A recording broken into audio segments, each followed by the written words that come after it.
सुनो, बड़ी बहू मालती मामी का फोन आया है। अगले हफ्ते उनकी बहू की गोद भराई की रस्म है, तो हम सभी को बुलाया है। कह रही थी कि भतीजे की शादी के बाद से आप आई नहीं, इस बार सबको आना है। सुनीता जी बोली, अगले हफ्ते? पर मम्मी जी, अगले हफ्ते तो बच्चों की वार्षिक परीक्षाएं हैं, तो मैं कैसे जा पाऊंगी। आप सब चले जाइएगा और देवरानी निधि को भी ले जाइए। इस बार 2 साल हो गए शादी को, पर अभी तक गई नहीं मामी के यहाँ। हाँ ठीक है, छोटी बहू को ही ले जाती हूँ। छोटी बहू सुनीता जी आवाज लगाती हैं। जी मम्मी। सुनो छोटी बहू, अगले हफ्ते मालती मामी के यहाँ चलना है, तो तुम अपनी तैयारी कर लेना। और सुनो, उनके यहाँ चलना तो लंबा घूंघट लेना। मेरे मायके में सारी बहुएं घूंघट करती हैं। तुमसे तो ढंग से सिर पर पल्लू भी नहीं लिया जाता। हरदम माथा उघाड़े पूरे घर में घूमती रहती हो। न ससुर का लिहाज है, न ही जेठ का। सास की तो कोई गिनती ही न है। समझा समझाकर थक गई हूं कि ससुराल में बड़ों के सामने घूंघट लिया करो। उनका सम्मान होता है, मगर नहीं, तुम्हें तो अपनी मनमर्जी करनी है। बड़ी बहू को देखो, आज भी सिर से पल्लू नहीं सरकता है उसका। और एक ये महारानी है कि सिर पर पल्लू टिकता ही नहीं है। सुनीता जी का पल्लू पुराण एक बार फिर चालू हो गया और निधि अपना पल्लू संभालती हुई जी मम्मी कहती हुई फिर अपने काम में लग गई।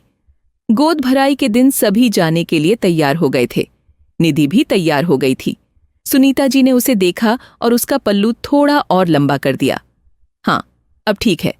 कम से कम होंठ तक तो घूंघट करना ही, मुंह नहीं दिखना चाहिए, समझी? सबके सामने नाक न कट जाए।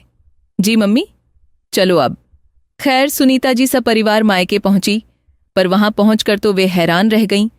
उनकी भतीजा बहू जिसकी गोद भराई थी, वो तो स्लीवलेस ब्लाउज और नेट की खूबसूरत सी ओपन पल्लू साड़ी पहने सबसे हंस हंस कर बातें कर रही थीं। घूंघट की तो बात छोड़ो, सिर पर भी पल्लू न था। सुनीता जी को आया देख मामा मामी जी पास आकर उनके चरण स्पर्श कर बोले, आइए दीदी, चलकर बहू को आशीर्वाद दीजिए। बहू है कहाँ, वो तो मॉडल बनी घूम रही है। मालती, तूने बहू को ज्यादा ही सिर पर चढ़ा रखा है। न कोई पल्लू न घूंघट। भले घर की बहुएं ऐसे रहती हैं भला। बड़े बुजुर्ग का कोई सम्मान ही नहीं। तू तो कितना लंबा घूंघट करती थी, याद है ना? दीदी, आप भी किस जमाने की बात कर रही हैं? हमारा समय अलग था, अब समय अलग है। और फिर सम्मान सिर्फ घूंघट लेने से ही नहीं होता, सामने वाले की नजर में होता है, उसके व्यवहार में झलकता है। देखिए ना, मेरी बहू कितनी खुश है। चलिए बहू को आशीर्वाद दीजिए। हाँ, तुम चलो, हम आते हैं। छोटी बहू, तुम भी घूंघट हटा दो। जब कोई भी बहू ना की है तो तुम भी मत करो। नहीं मम्मी जी, मैं घूंघट नहीं हटाऊंगी। ये क्या बात हुई कि कोई ना किए है तो मैं भी हटा दूं? मैं घूंघट करके ना आई होती तो बात अलग थी। अब जब मैं यहाँ आ गई हूं तो सबको देखकर मैं भी घूंघट हटा दूं, ये मुझसे ना होगा। मैं ऐसे ही ठीक हूं। तूने तो सास की बात ना मानने की कसम खा रखी है, सुनीता जी बोली।